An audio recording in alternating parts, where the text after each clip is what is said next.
I can't pretend everything's fine. For the last year or so, modern gaming has been collapsing right in front of us. Every week brings another story of a price hike, a studio shutting down, or a predatory live service project being cancelled before it's even been released.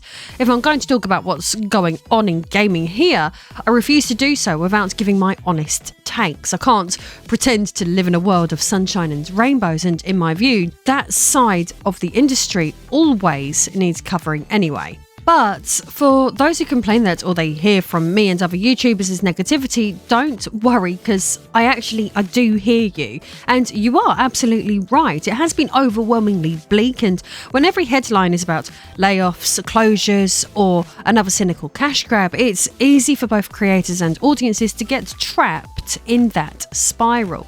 Nobody wants to feel like their entire hobby is nothing but doom and gloom, and I understand how exhausting it is to tune into YouTube and only hear about what's going wrong. So rather than just joining the chorus of despair about the gaming world burning down, I've decided to take a different approach and actually try to do something about this lack of gaming joy. So join me today as I outline my grand plan for how I intend to make gaming a little bit more fun for everyone. I am Lady Decade. If you like your gaming content spicy, then hit that subscribe button and give me a hype, because today I'm about to reveal to you my grand plan to make this hobby fun again.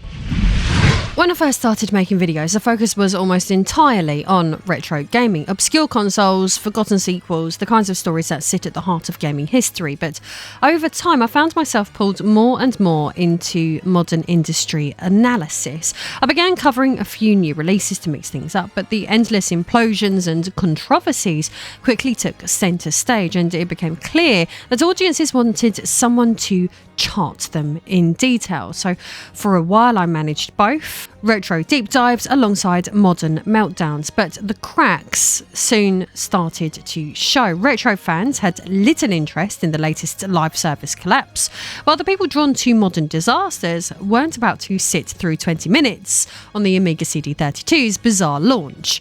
On YouTube, that tension doesn't just create awkward comments, it actively damages channels because the algorithm can't figure out who the videos are really for.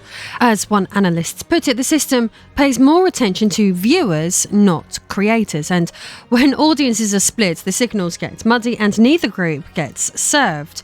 The best analogy I've heard is a dance channel that mixes salsa routines with generic lessons. The salsa crowd drifts, the generalists get bored, and before long, the platform decides nobody wants what you're making. That's where I found myself. Two audiences, impossible to satisfy both at once, punished by the system for even trying.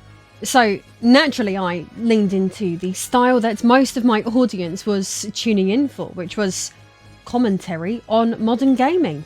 Looking at the modern industry today, it feels less like a creative medium and more like a string of controlled demolitions. Concord, Sony's big swing at the hero shooter craze, burned through nearly $400 million, half of it before even reaching alpha, only to be wound down 2 weeks after launch. Dragon Age: The Veilguard, builders BioWare's Redemption, managed about 1.5 million sales.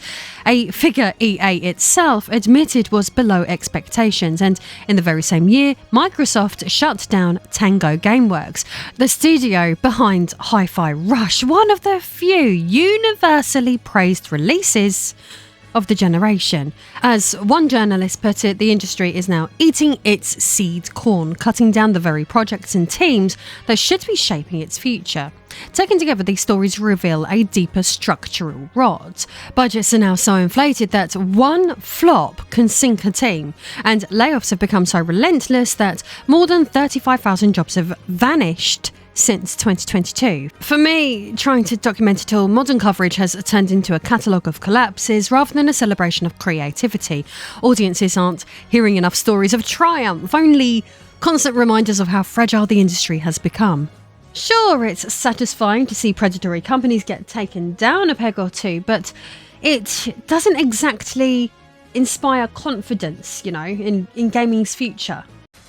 As fun as it is to talk about modern gaming's regular car crashes, I am just as keen to talk about some of gaming history's coolest moments as I am its modern failures. But if there's one lesson every creator eventually learns, it's that YouTube doesn't reward variety. It rewards consistency. The algorithm isn't concerned with what I want the channel to be. It cares about what the audiences have trained it to expect. So when part of my audience clicks in for retro deep dives and another chunk shows up for breakdowns of modern fiascos, the result is a flood of mixed signals that confuses the platform and the viewers.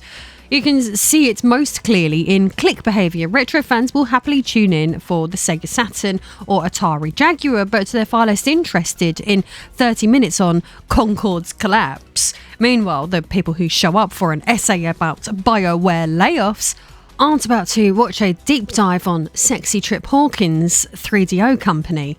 To the algorithm, those skipped videos look like rejection, and rejection looks like disinterest. The effect compounds over time. Growth slows, strong videos underperform, and neither audience is properly served. It's not that one type of content is better than the other, or that viewers are wrong for preferring what they prefer. The issue is that trying to satisfy both groups with one channel simply muddies the signal.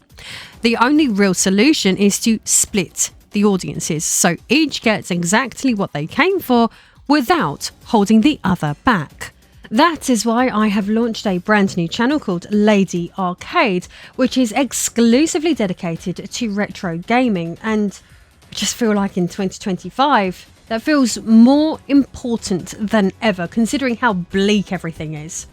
If you want proof that retro gaming isn't just a niche for hobbyists, but a genuine force in wider culture, the numbers speak for themselves. In the first half of 2023, over 1,000 times more retro gaming videos were uploaded to YouTube compared with the same period in 2007. Far from being a curiosity on the margins, this has become one of the platform's fastest growing corners. The same pattern shows up in how people actually play. Data from PC platforms reveals that around 67% of player hours are spent on titles at least 6 years old, while only 8% of the total playtime in 2024 was on that year's releases, despite nearly 19,000 games launching on Steam. In other words, most players are already living in the past, whether they call it retro or not. This doesn't mean modern games have no audience, but it proves the enduring pull of older titles is more than nostalgia, it's a behavioural reality. That sense of stability is retro's greatest strength. At a time when new releases often arrive half-finished, demand endless patches, or vanish when servers shut down, older games remain fixed and reliable. They're comfort food for players tired of volatility, a therapeutic return to experiences that can be trusted to work as remembered, and a reminder that gaming's joy doesn't have to depend on the survival of the latest corporate experiment. It would be easy to dismiss retro as mere nostalgia, but that undersells it. For long-time players, it's a shared cultural reference point where familiarity is part of the appeal, not a drawback. Many of you in my retro audience already know the quirks of the Sega Dreamcast, have seen the Amiga CD32, and may have even owned some of these machines yourselves, but that's what makes revisiting them so rewarding. It isn't just about discovery, it's about reaffirming a shared history and reconnecting with the games and consoles that shaped our understanding of the medium. This is what makes retro gaming interesting in my opinion, and evergreen for many.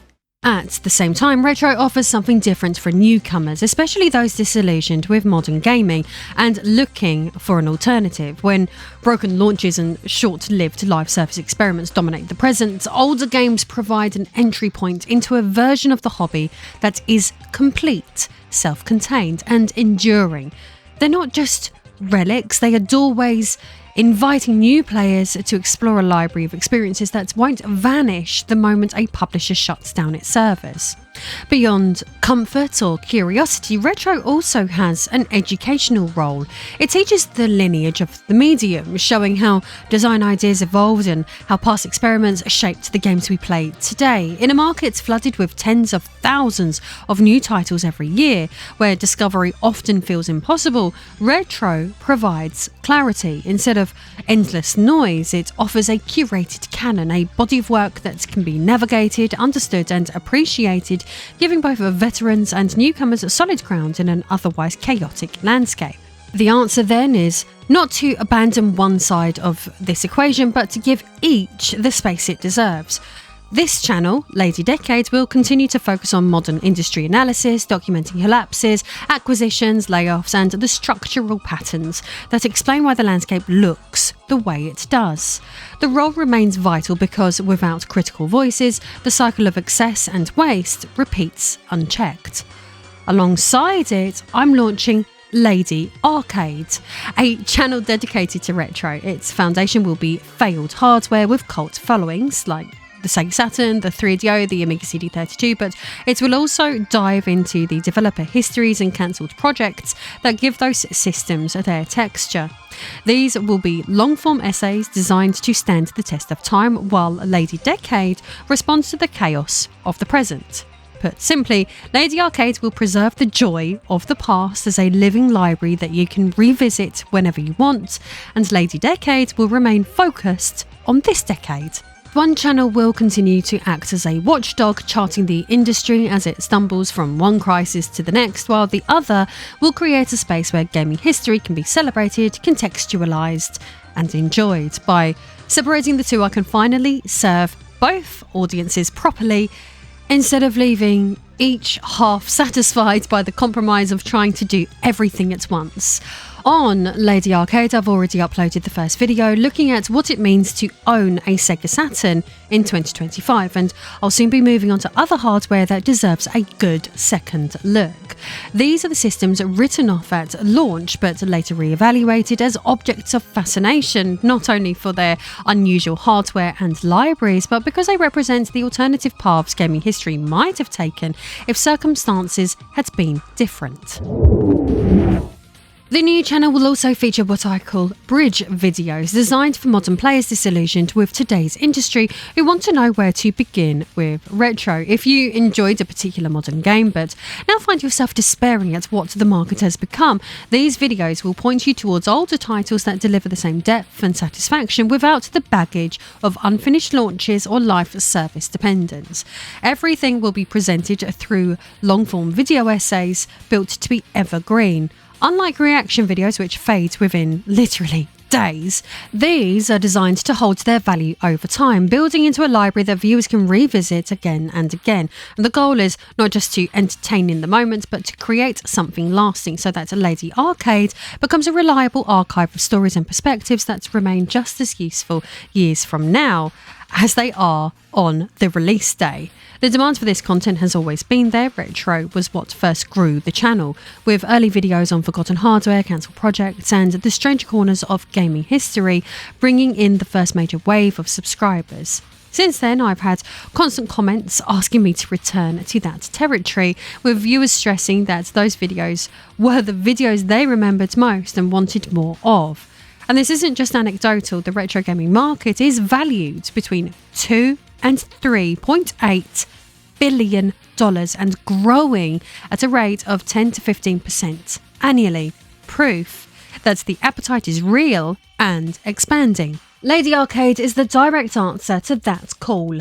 Also, for the record, I completely agree with those who have told me that focusing only on modern coverage eventually becomes corrosive because the cycle itself is relentlessly negative. When every story is about layoffs and failed launches or yet another studio swallowed by a faceless corporate machine, the tone risks collapsing into cynicism. And that isn't a healthy place to create from in the long run. What's worse is that the data backs this up. A survey of creators shows that nearly 99% reported burnout from the constant treadmill of negativity, and it's not hard to see why. The headlines rarely improve and the pressure never eases. Retro, by contrast, provides balance. Its pace is dictated by the stories themselves rather than the latest scandal, and its emphasis is on preservation, curiosity, and context rather than crisis. That slower rhythm makes the research and production process more rewarding, and it means the resulting videos can be built to last rather than feeling disposable a week after upload. It's the difference between chasing fires and building something that endures, and the latter is far more sustainable. By splitting the content this way, I can ensure both channels benefit from a healthier approach. One will tackle the necessary realities of the present, while the other keeps the joy of the past alive. Together, the result should be stronger, more sustainable work across the board. And this is where you can play a part too. If there's a console or piece of hardware that you'd like to see covered, let me know in the comments. Your input will help shape where this channel goes, and if you want to make sure you don't miss these stories as they land, now's the time to subscribe to Lady Arcade so that you can be there from the beginning. Modern gaming still needs its critics, and that will remain the role of Lady Decade. But for the consoles we grew up with, which deserve a home of their own, that's exactly what Lady Arcade will provide. So click the link on the screen now, and hopefully I'll see you over there.